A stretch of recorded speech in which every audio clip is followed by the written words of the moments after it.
मस्जिद का आना ये तो सबको पता है कि तोड़ करके बनाया गया है। उस जमाने में आपके पास तलवारें थी, आपके पास ताकत थी, आपने बना लिया। यदि हम अरब में जाकर के कहें जहां मोहम्मद साहब का जन्म हुआ है, वहां कहें कि भाई यहाँ तो हमारा मंदिर होना चाहिए, तो क्या आप मानेंगे? तो मैं मुसलमान भाइयों से पूछता हूँ कि आपका इतिहास भारत में है, उसका क्या प्रमाण है? हम भाई तो बोलें और वो हमें चारा समझते रहे, तो ये एक तरफ ही बात तो नहीं चल पाएगी ना, एक तरफ का मोहब्बत तो नहीं होता है। जिस कारण हमारे देश को महान कहा जाता है तो हमारा चरित्र ही तो है, लेकिन हम पीछे मुड़ जाए ये नहीं हो सकता है। भागवत कथा और राम कथा के माध्यम से पूरी दुनिया में हिंदुत्व का संदेश देने वाले स्वामी चिन्मयानंद बापू जी आज हमारे साथ हैं।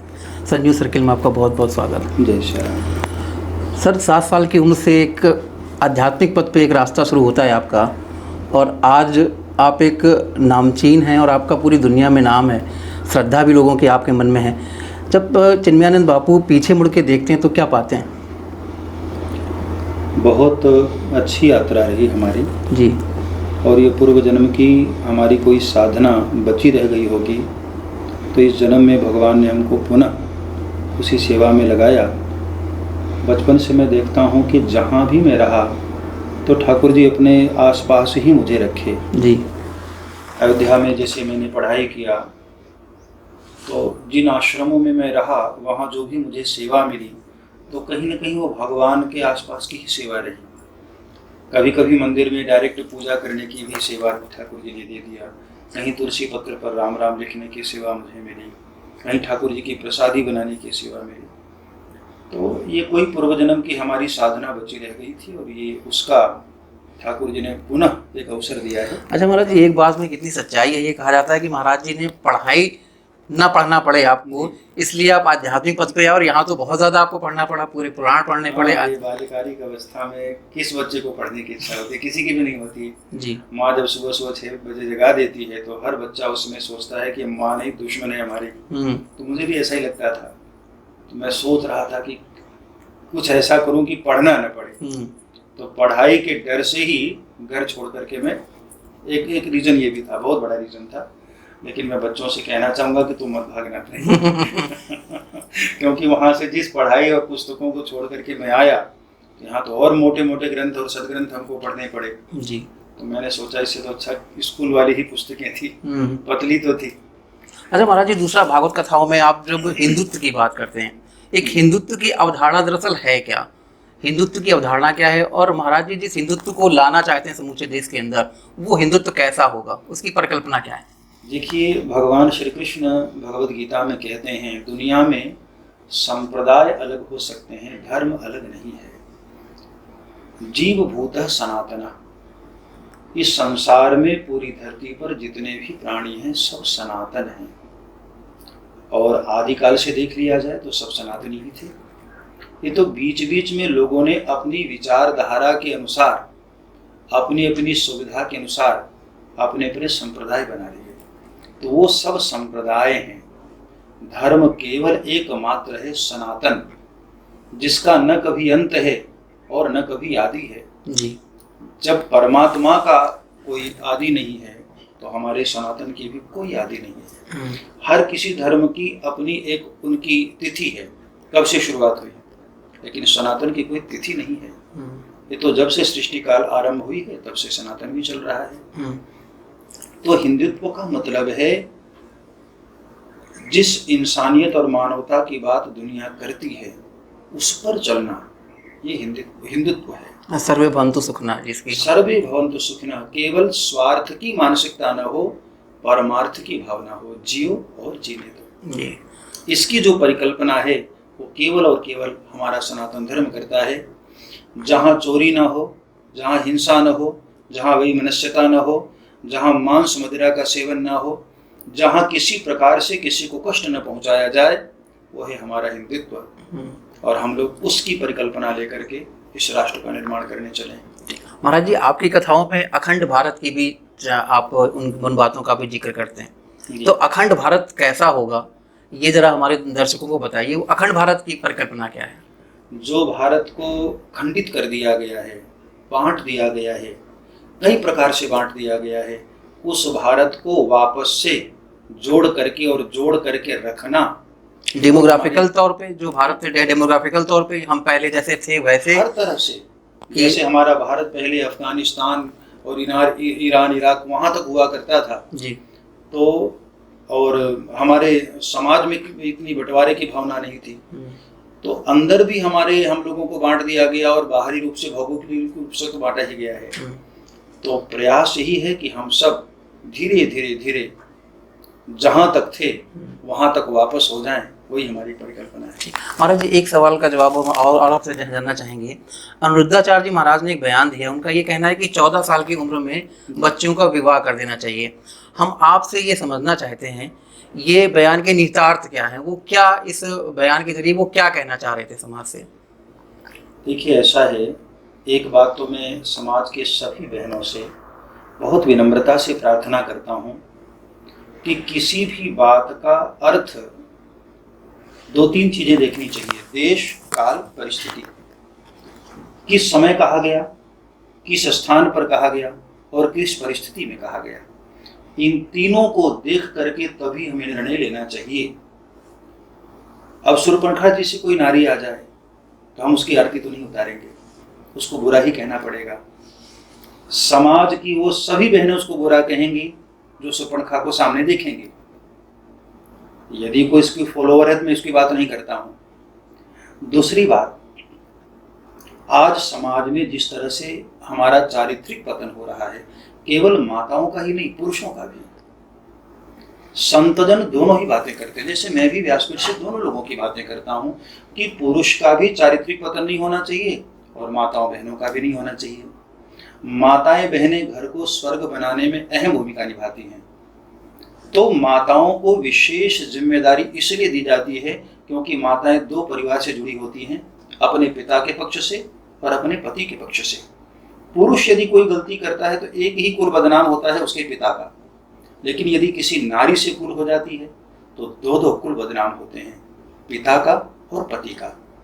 तो ये तो सभी मानते हैं कि माताओं के ऊपर 2 कुलों की जिम्मेदारी है, इसलिए माताओं को विशेष रूप से सावधान रहने के लिए कहा गया है। दूसरी बात, जैसे अनिरुद्धाचार्य जी हमारे छोटे भाई एक प्रकार से हैं वो, और बहुत अच्छी विचारधारा हैं। उन्होंने यदि ये बात कही है तो किस परिप्रेक्ष्य में कही है, पहले उसको समझना पड़ेगा।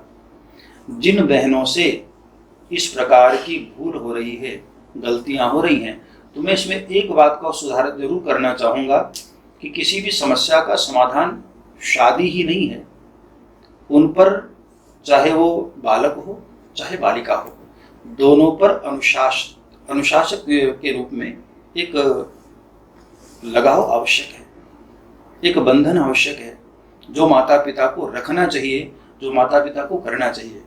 यदि हम किसी को भी स्वतंत्र बना देंगे तो आजकल लोग स्वतंत्रता का अर्थ स्वच्छंदता करने लग गए हैं।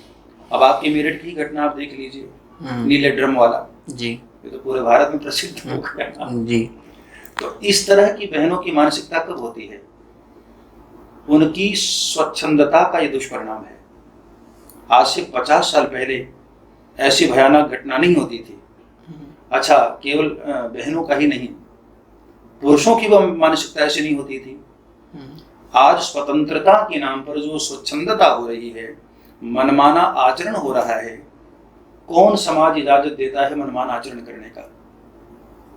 हमारा सनातन धर्म, हमारा हिंदुत्व तो कभी नहीं कह सकता है। जिस कारण हमारे देश को महान कहा जाता है तो हमारा चरित्र ही तो है। पूरी दुनिया में चारित्रिक पतन हुआ तब भी हमारा देश महान का महान रहा। किस लिए? क्योंकि यहाँ अनसुईया थी, यहाँ देवी सीता थी, यहाँ देवी द्रौपदी थी, माँ मदालसा थी। ऐसी ऐसी माताओं के कारण हमारे इस देश को महान कहा गया। तो महाराज जी, सवाल भी तो यही उठता है कि भारत की जो सांस्कृतिक धरोहर है, आध्यात्मिक धरोहर है, बहुत बड़ी है। बावजूद इसके आज जो समाज में हम लोग देख रहे हैं, आप भी उनसे रूबरू होते होंगे, जो चारित्रिक पतन है, इसके मूल कारण क्या है? मूल कारण आखिर ऐसा क्यों हुआ कि जिस देश की सांस्कृतिक धरोहर इतनी बड़ी है, धार्मिक धरोहर इतनी बड़ी है, बावजूद इसके हम ये सब देख रहे हैं? स्वतंत्रता के नाम पर स्वच्छंदता।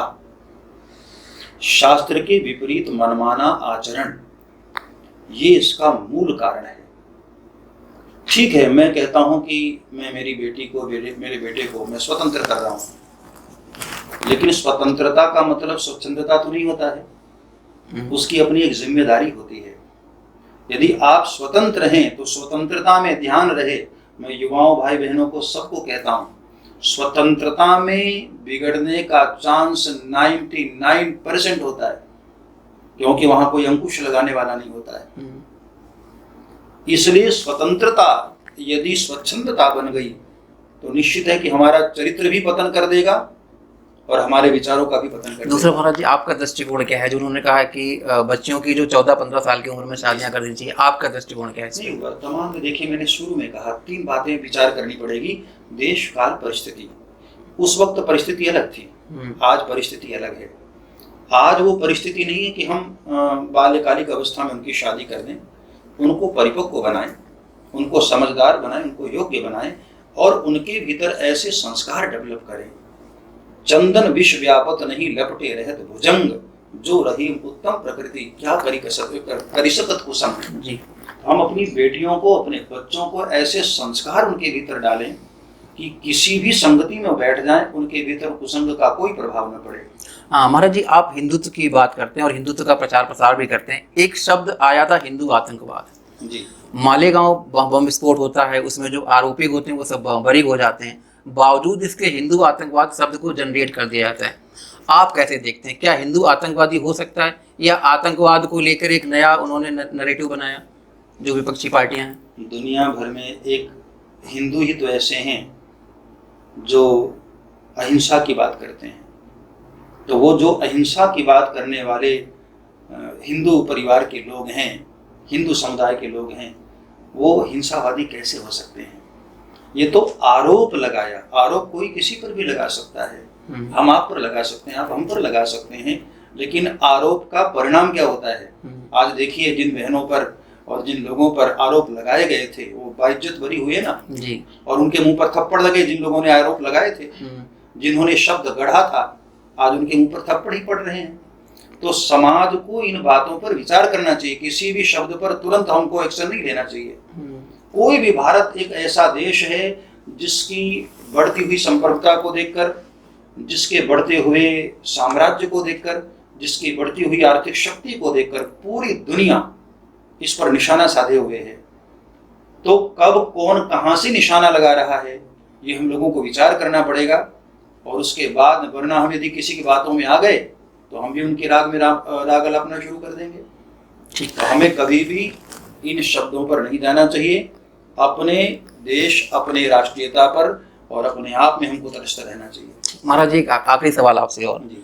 राम मंदिर का निर्माण भव्य और दिव्य तरीके से हो गया, ज्ञानव्यापी का मामला हो, मथुरा का मामला हो, क्या सब इन मामलों में या इसके अलावा भी बहुत सारे जहाँ पे मस्जिद हैं या धार्मिक स्थल हैं दूसरे समुदाय के, वहाँ पे मंदिर होने का दावा किया जा रहा है? महाराज जी का दृष्टिकोण क्या है, और क्या दूसरे समुदाय को शहर से ये स्वीकार कर लेना चाहिए कि वहाँ पे मंदिर थे, जबरदस्ती वो बनाए गए, या फिर हमें कानूनी लड़ाई से वो करना चाहिए जैसे राम मंदिर का हुआ? मैं तो शुरू से इसी बात का पक्षधर रहा हूँ कि यदि भाईचारा की बात करते हैं तो फिर वास्तव में भाईचारा उनको निभाना चाहिए। हम भाई तो बोलें और वो हमें चारा समझते रहे, तो ये एक तरफी बात तो नहीं चल पाएगी ना, एक तरफा मोहब्बत तो नहीं होता है। हम यदि भाईचारा की बात करते हैं तो हम भाईचारा को निभाने के लिए हम आगे आने का भी प्रयास करते हैं। आपको भी आना चाहिए। यदि आप साक्ष्य देखने जाएंगे तो मैं मुसलमान भाइयों से पूछता हूँ कि आपका इतिहास भारत में है, उसका क्या प्रमाण है? ये सब जानते हैं कि भारत के जितने भी मुसलमान हैं सब कन्वर्टेड हैं। यहाँ उनका कोई अस्तित्व नहीं था, कन्वर्ट किए गए। 10 पीढ़ी पीछे यदि चले जाएंगे, 5 पीढ़ी पीछे चले जाएंगे तो सब हिंदू थे। हिंदुस्तान में मस्जिद का आना ये तो सबको पता है कि तोड़ करके बनाया गया है। उस जमाने में आपके पास तलवारें थी, आपके पास ताकत थी, आपने बना लिया। आज जब हम सक्षम हुए हैं तो जहां हमारे भगवान का प्राकट्य हुआ है वहां हमारी श्रद्धा है। यदि हम अरब में जाकर के कहें, जहाँ मोहम्मद साहब का जन्म हुआ है, वहाँ कहें कि भाई यहाँ तो हमारा मंदिर होना चाहिए, तो क्या आप मानेंगे? नहीं मानेंगे। तो हम कैसे मान लें कि जहाँ हमारे भगवान शिव प्रकट हुए, जहाँ हमारे भगवान कृष्ण प्रकट हुए, हम उस स्थली आपको कैसे दे दें? ये तो आपका कुरान शरीफ भी कहता है कि जहाँ करोड़ों लोगों की श्रद्धा जुड़ी हो वहाँ हमको विवाद नहीं करना चाहिए। या तो अपने कुरान शरीफ को आप सही से पढ़िए, या तो मुझे लगता है पढ़ करके आप मानना नहीं चाहते हैं। यदि सच्चा मुसलमान है और कुरान शरीफ को पढ़ता है, आदर देता है, उसी कुरान शरीफ में मोहम्मद साहब ने कहा है जहाँ करोड़ों लोगों की श्रद्धा है वहाँ हमको विवाद नहीं करना चाहिए, और हम लोगों की वहाँ श्रद्धा है। तो आप आइए, भाईचारा निभाइए, और हमारी जहाँ जहाँ पूजा स्थली है आप हमको दीजिए। हम आपकी पूजा स्थली पर कोई हस्तक्षेप नहीं कर रहे हैं, जहाँ आपने बनाई है, लेकिन जहाँ हमारी बनी बनाई थी वहाँ यदि आप इस तरह से हस्तक्षेप करेंगे तो बर्दाश्त नहीं होगा। चाहे आप ऐतिहासिक रूप से साक्ष्य मांगिए, तब भी हम देने को तैयार हैं। कानूनी रूप से आइए, तब भी हम अपने साक्ष्य रखने को तैयार हैं। लेकिन हम पीछे मुड़ जाए, ये नहीं हो सकता है। हम उस स्थली को लेकर के रहेंगे, चाहे जैसे भी लेना पड़े। तो महाराज जी, ज्ञानवापी है, कृष्ण जन्मभूमि है, इसके अलावा भी जहाँ जहाँ भी इस तरह फतेहपुर में विवाद हुआ, फतेहपुर में कहा गया कि वहाँ मंदिर था, मस्जिद बना, मकबरा बना दिया गया, उसके बाद विवाद चल रहा है। जहाँ जहाँ बना दिए गए हैं, बनाए गए बात अलग है, लेकिन जो बना ही हुआ था उसकी बात अलग है। जहाँ पर हमारे मंदिर थे वहाँ मंदिर ही हम माने जाएंगे, और मंदिर ही होगा, और वहाँ मंदिर का ही अस्तित्व रहेगा। ठीक, महाराज जी बहुत बहुत धन्यवाद आपका। महाराज जी ने यही कहा कि भाईचारा दोनों तरफ से होता है, और जो विवादित जमीन है उस पे निश्चित तौर पर मुसलमानों को या दूसरे समुदाय के लोग हैं उन्हें आगे आकर वो ज़मीन जो है वो हिंदुओं को सौंप देनी चाहिए। फिलहाल अभी के लिए इतना ही। अगले एपिसोड में फिर किसी मुद्दे पर चर्चा करेंगे। तब तक के लिए मुझे दीजिए इजाज़त। नमस्कार।